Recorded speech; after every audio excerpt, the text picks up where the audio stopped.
Welcome to direction Ranjan YouTube channel. আজকে এই ভিডিওর আলোচ্য বিষয় পোলিং অফিসারদের দায়িত্ব ও কর্তব্য। কি কাজ পোলিং অফিসারদের করতে হবে, presiding officer, first polling, second polling officer এবং থার্ড পোলিং অফিসারদের কি কাজ করতে হবে সেই নিয়ে আজকের ভিডিও। এটা আমি জিস্ট দিচ্ছি প্রথমে, তারপর ডিটেলস আলোচনা করছি। দেখুন, প্রিসাইডিং অফিসার ভোট গ্রহণ কেন্দ্রের সামগ্রিক দায়িত্বে থাকবেন। টোটাল দায়িত্বটা প্রিসাইডিং অফিসারের ঘাড়ে বর্তাবে। প্রথম পোলিং অফিসারের কাছে থাকবে ভোটার তালিকার mark copy.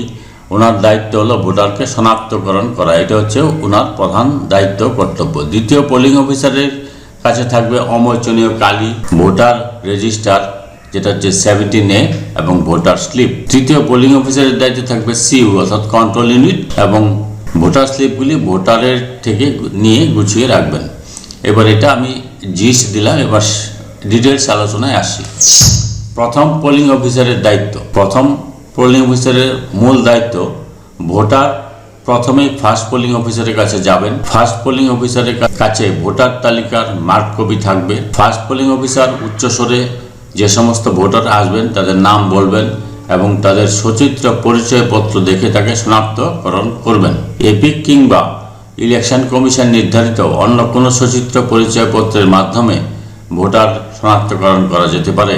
Photo, voter slip কিন্তু আইডেন্টিটি ডকুমেন্ট নয়, অর্থাৎ ভোটার স্লিপ কিন্তু আইডেন্টিটি ডকুমেন্ট হিসেবে গণ্য হবে না। যে ভোটার ফার্স্ট পোলিং অফিসারের কাছে আসলেন ওই ভোটারের বক্সে কোনাকুনি একটি দাগ দেবেন। মহিলা হলে কোনাকুনি দাগের সাথে সিরিয়াল নাম্বার বা দিকে একটি গোল চিহ্ন দেবেন। যেমন এই ভোটার হচ্ছে মহিলা, একটা লাল দাগ দিয়ে দিলেন এবং তার সিরিয়াল নাম্বার একটা গোল দিলেন। আর পুরুষ যদি হয় তাহলে শুধু একটা লাল কোনাকুনি দাগ দেবেন এই বক্সের মধ্যে, তাহলেই হবে। এপিক এ ভোটারের নাম, বাবা বা স্বামীর নাম, লিঙ্গ, বয়স বা ঠিকানা সংক্রান্ত কোনো ছোট ত্রুটি অগ্রাহ্য করতে হবে এবং সঠিক ভোটারকে ভোটদান করতে হবে। তার মানে এখানে যেটা বোঝা গেল, ফার্স্ট পোলিং অফিসারের কাজ হচ্ছে ভোটারকে শনাক্তকরণ করা এবং যদি কোনো ভোটার পুরুষ হয় তাহলে তার এই যে বক্সটা থাকবে সেইটা কোনাকুনি দাগ দিয়ে দেবে। আর যদি মহিলা হয় তাহলে কোনাকুনি দাগ দিয়ে একটা গোল চিহ্ন দিবে সিরিয়াল নাম্বারের মধ্যে। এবার এপিক ছাড়া যে আরও 12টি অল্টারনেটিভ ডকুমেন্ট, সেগুলো কী হতে পারে এখানে কিন্তু লেখা আছে। আরও 12টি ডকুমেন্ট কী হতে পারে এগুলো নিয়ে আমি আগেই ভিডিও দিয়েছি, এগুলো আপনারা একটু দেখে নেবেন। এবার দ্বিতীয় পোলিং অফিসারের দায়িত্ব। দ্বিতীয় পোলিং অফিসারের কাছে থাকবে অমোচনীয় কালি, ভোটার রেজিস্টার 17A এবং ভোটার স্লিপ। এরপর ভোটার সেকেন্ড পোলিং অফিসারের কাছে যাবেন। ফার্স্ট পোলিং অফিসার যখন আইডেন্টিফাই করবেন, সেকেন্ড পোলিং অফিসারের কাছে যাবেন। Second polling officer 17A register বা ভোটার রেজিস্টারের প্রথম কলামে রানিং সিরিয়াল নাম্বার লেখা থাকবে। দ্বিতীয় কলামে ভোটার তালিকার সিরিয়াল নাম্বার লিখবেন। তৃতীয় কলামে তিনি এপিক দিয়ে ভোট দিলে ইপি লিখবেন। এছাড়া তিনি যদি কমিশন নির্দেশিত অন্য কোনো ডকুমেন্ট দেখিয়ে ভোট দেন তাহলে সেই সচিত্র পরিচয়পত্রটি কি শেষ 4টি সংখ্যা লিখবেন। চতুর্থ কলামে তার পূর্ণ স্বাক্ষর বা টিপসই নেবেন। এটা একটু আপনাদের আমি দেখাচ্ছি। দেখুন, একজন ভোটার এলো, তার সিরিয়াল হচ্ছে ফার্স্ট, তার ভোটার লিস্টে তার সিরিয়াল নাম্বার 23, তিনি এপিক দিয়ে ভোট দিয়েছেন, তিনি ইপি লিখে দেবেন এবং তার এখানে টিপসই বা নাম যেটা খুশি দিতে পারে। এবার যদি কেউ ড্রাইভিং লাইসেন্স নিয়ে আসেন তাহলে তার সিরিয়াল নাম্বার ধরুন 2, 102 তার হচ্ছে ভোটার লিস্টের সিরিয়াল নাম্বার। এবার ডিএল লিখে তার ডিএল এর অর্থাৎ ড্রাইভিং লাইসেন্সের লাস্ট 4 ডিজিট লিখতে হবে। এই হচ্ছে বিষয়। চতুর্থ কলামে পূর্ণ স্বাক্ষর বা টিপসই করবেন।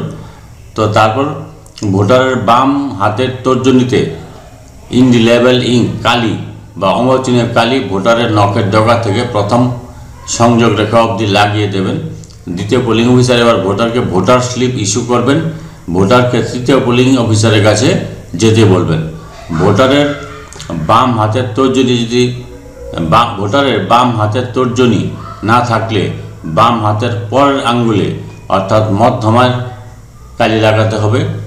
বাম হাতে যদি কোনো আঙ্গুল না থাকে তবে ডান হাতের তর্জনীতে কালি লাগাতে হবে। তর্জনী না থাকলে তারপর থেকে শুরু করে যে কোনো একটি আঙ্গুলে কালি দিতে হবে। 2 হাতের কোনো আঙ্গুল না থাকলে বাম হাত অথবা ডান হাতের শেষ প্রান্তে কালি দিতে হবে। কিভাবে কালি দেবেন এই যে দেখুন এখানে দেখানো রয়েছে। তারপর হচ্ছে 17A-তে কী করে রেজিস্ট্রেশন করবেন, 17A-তে কী করে এন্ট্রি করবেন সেটা আমি একটু আগে দেখিয়েছি। এটা হচ্ছে দ্বিতীয় পোলিং অফিসারের কাজ। 17A-তে এন্ট্রিটা আমি দেখালাম এখানেই। এই যে এইভাবে 17A-তে এন্ট্রি করবেন। তো এটা আমি স্কিপ করে যাচ্ছি যেহেতু এটা আমি আগে আলোচনা করেছি। তারপর হচ্ছে থার্ড পোলিং অফিসারের দায়িত্ব। সেকেন্ড পোলিং অফিসার 17A-তে তার এন্ট্রিটা করার পর থার্ড পোলিং অফিসার কী করবেন, এরপর ভোটার তৃতীয় পোলিং অফিসারের কাছে যাবেন। তৃতীয় পোলিং অফিসার ভোটারের বাম হাতের তর্জনীতে অমোচনীকালীর চিহ্ন পরীক্ষা করে তার কাছ থেকে ভোটার স্লিপ সংগ্রহ করে রাখবেন এবং কন্ট্রোল ইউনিটের ব্যালট বোতাম টিপে ব্যালট ইস্যু করবেন।